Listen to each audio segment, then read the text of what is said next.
Hi friends, स्वागत आहे तुमचे माझ्या परत एका नवीन मिनी ब्लॉगमध्ये। तर आज आहे रथसप्तमी आणि रथसप्तमीच्या दिवशी सकाळी मी जेवणामध्ये धपाटे बनवायला घेतले होते। या ठिकाणी धपाटे बनवले आणि धपाट्यासोबत आपल्याला या ठिकाणी दही होता आणि त्यानंतर लगेच चटणीही बनवून घेतली होती, शेंगदाण्याची आणि जवसाची। या 2 चटण्या बनवल्या आणि त्यानंतर लगेचच गाजराचा हलवा देखील बनवला होता। या अगोदरही बनवला होता आणि त्यानंतरही बनवला होता आणि त्यानंतर लगेचच आज भक्तीला जायचं होतं हैदराबादला ट्रिपसाठी।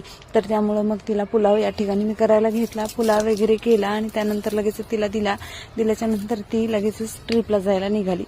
ती निघाली याच्यानंतर लगेचच बाकीची कामंही आवरून घ्यायची होती आणि त्यानंतर लगेच घरामध्ये कितीही स्वच्छता ठेवा आणि कितीही घर स्वच्छ ठेवण्याचा प्रयत्न करा, पण असे काही कार्टून असतात की ते लगेचच केलेलं सर्व काही अस्तव्यस्त करायला बसलेली, म्हणजे प्रांशू।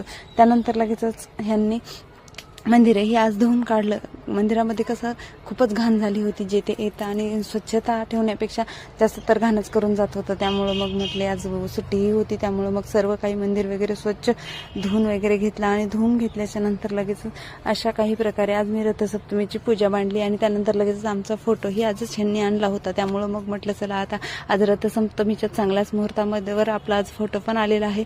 त्यानंतर तेही पूजा वगैरे करून घेतली, दर्शन वगैरे घेतले। सो असा होता आजचा दिवस। चला तर मग पुन्हा भेटूया पुढच्या व्हिडिओमध्ये, तोपर्यंत बाय।